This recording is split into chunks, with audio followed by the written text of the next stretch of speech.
lamelar segundo 1 grau. A sua clivagem, ela tem duas direções de clivagem, uma direção de clivagem distinta de 100 graus e uma fraca de 10 graus. Ela tem uma fratura conchoidal e irregular.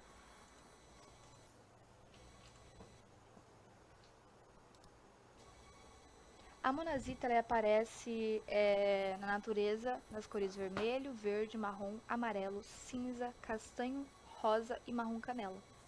Seu traço é branco acinzentado. Ela possui um brilho adamantino, resinoso, ceroso ou vítreo.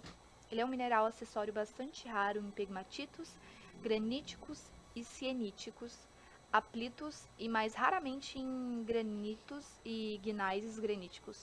Ocasionalmente aparece em veios hidrotermais associados com magnetita, cortando mármores, dolomíticos e outras rochas. Como é um mineral resistente ao intemperismo químico, ele aparece em areias fluviais e marinhas. Também é encontrado em carbonatitos e em rochas vulcanoclásticas.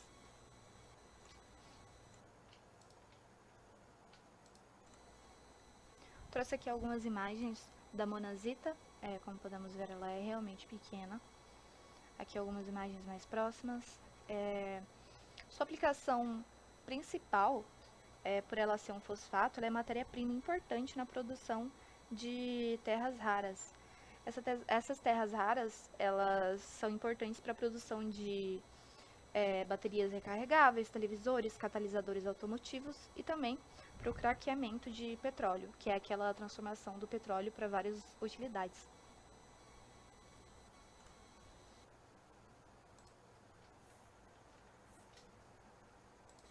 O próximo mineral é o perovskita. Ele é da classe mineralógica dos óxidos, essa é a sua fórmula química. Ele é esqueletal, dendrítico, reniforme, granular ou maciço. Os cristais eles são pequenos, semelhantes a cubos distorcidos estriados, raramente cubos octaédricos ou octaédricos, ou outras formas adicionais, geminação de 90 a 180 graus a cerca de 110 e raramente 180 graus a cerca de 121. Ele pode dando uma geminação complexa de penetração lamelar e zonada. A sua clivagem ela é uma direção de clivagem imperfeita de 1 grau e é uma fratura irregular subconchoidal.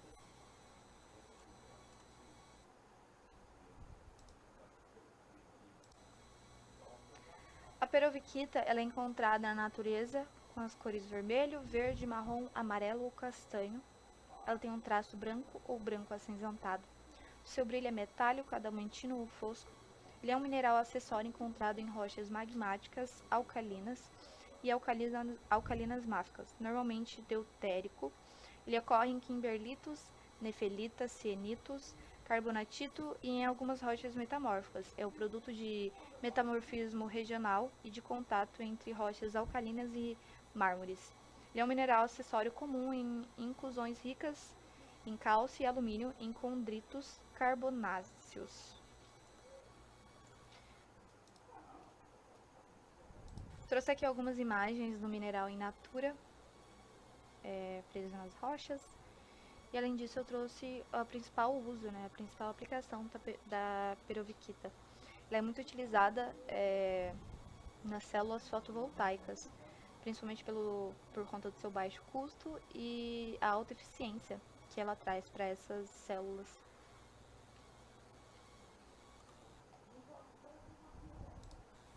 O último mineral que nós vamos apresentar é a uvarovita. Ela é da classe mineralógica dos silicatos, essa é a sua fórmula química. Ela tem um hábito granular, compacta ou maciça. Normalmente forma cristais euédricos, dodecaédricos ou trapezoédricos, ou em combinações de outras formas de cubo. A sua clivagem, ela não possui clivagem. A fratura é conchoidal irregular. As suas cores predominantes é o verde escuro e o verde esmeralda. Seu traço é branco, o brilho é vítreo. Ela é um mineral que ocorre associado a depósitos cromíferos, normalmente submetidos a metamorfismo, alteração hidrotermal em rochas contendo cromita, em calcários e carnes metamorfizados pela reação de dolomita e cromita. Não é uma granada muito comum.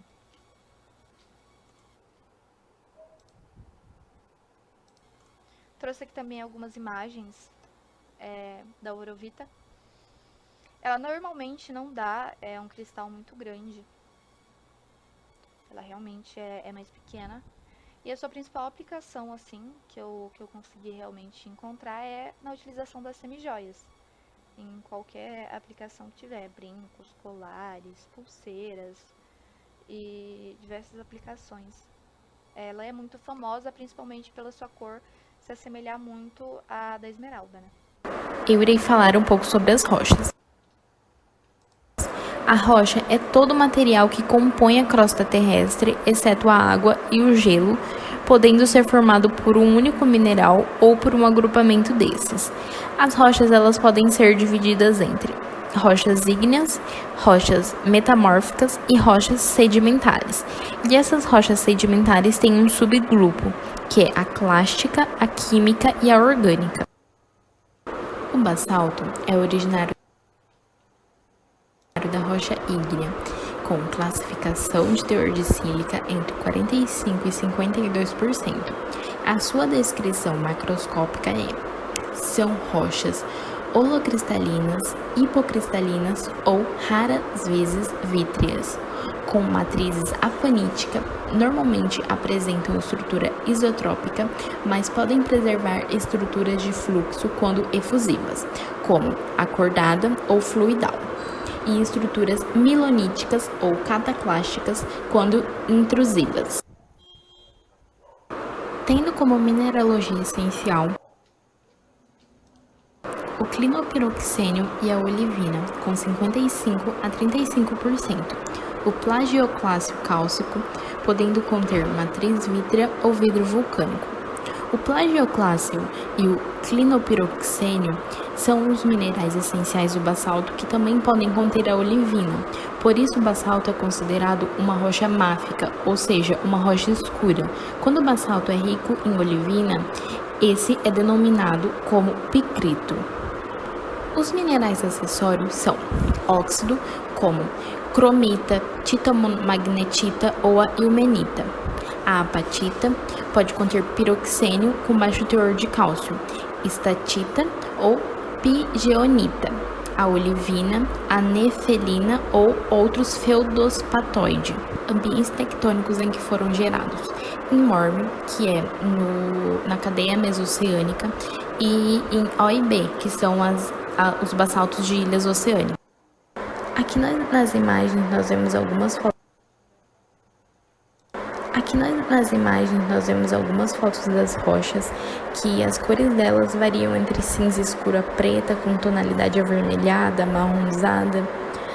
O basalto ele é muito utilizado na construção civil, como a pedra britada em agregados asfálticos, como o concreto e em lastros ferroviários. A próxima rocha a ser falada, nas imagens a gente vê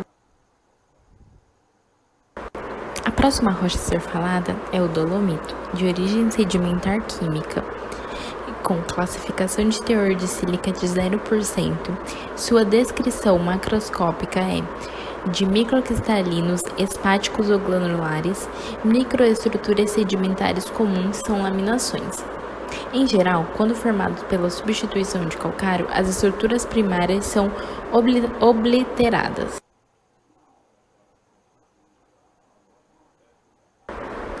Mineralogia essencial é a dolomita, com mais de 50%. Seus minerais acessórios são a calcita, o óxido de magnésio e o carbonato de magnésio. Se o ambiente tectônico em que foi gerado são formados desde os processos hidrotermais, com fluidos vindos de grandes profundidades através de falhas geológicas também muito profundas, há modelos de origem a partir de interação microbial em ambientes hipersalinos e há modelos de mistura de água doce e água salgada. Nas imagens a gente vê alguns exemplos de dolomito, que ele é tipo um calcário com mais magnésio do que cálcio. O dolomito pode ser formado pela interação da água rica em magnésio com o calcário cálcico. O dolomito ele é mais denso e mais resistente ao intemperismo que o calcário cáustico. Então, os dois tipos de calcário podem ocorrer intercalados à rocha. A presença de magnésio impede o seu uso para a fabricação de cimento, por isso é usado de outra forma, para a correção da acidez do solo. Por ele ter muito magnésio, ele intensifica a cor verde das plantas, aumentando sua produção. E também aqui na imagem a gente vê que ele é usado como azulejo. A próxima rocha a ser falada é o lamprófilo, originária da rocha ígnea, com classificação de teor de sílica de 45 a 55%, descrição macroscópica, sendo da cor cinza escuro, com textura fanerítica e de estrutura maciça, contendo piroxênio 42%, plagioclássio 55%, magnetita 3%. Entre suas características se tem a ocorrência de fênix cristais máficos, idoomórficos e texturas tende a pan-isomórfico. A sua mineralogia essencial é altamente variável, sendo principalmente a biotita, o anfibólio e o piroxênio com feldespato confinado na matriz. Os seus minerais acessórios são a flogopita, leucita, a richterita, os opacos, o carbonato, anfibólios, piroxênios sódicos e a barquevita. O seu ambiente tectônico em que foi gerado, com bordas afiníticas e centro porfirítico com matriz muito fina e fenocristais de minerais máficos de granulação grossa, pretograficamente possuem textura inequigranular porfirítica, podendo em alguns casos possuir textura glomeraporfirítica e matriz variando de muito fina, com algumas ocorrências de vidro nos interstícios dos cristais, configurando a textura intersertal. Nas imagens a gente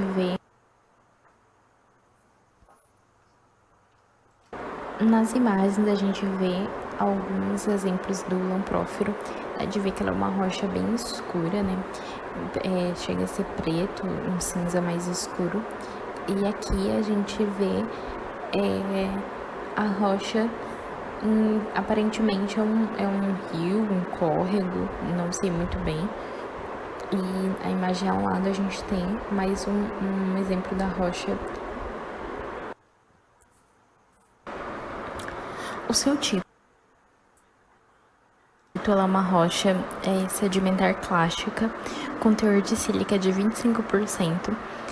Sua descrição macroscópica é de gretas de contração e marcas de onda, além de ser um dos tipos de rocha com maior ocorrência de fósseis.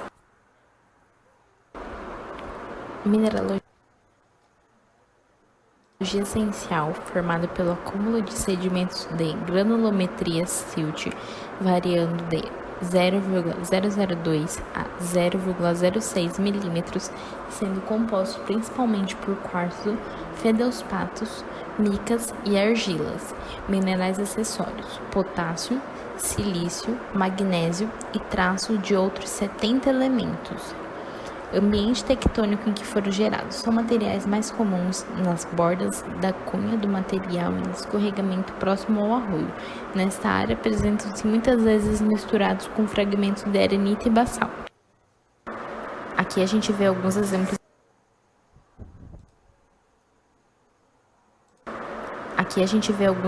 Da rocha siltito.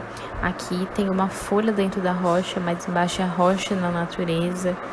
E nessa próxima imagem a gente vê o siltito glauconítico, que ele é muito usado na agricultura e é possível porque ele é rico em potássio. Então é um dos nutrientes necessário para as plantas, para a natureza. E além dele ser usado na agricultura, também é usado na construção civil. Aqui na imagem a gente vê ele sendo preparado junto com o cimento. E abaixo temos as referências bibliográficas. Desde já agradeço por assistir a nossa apresentação e até mais.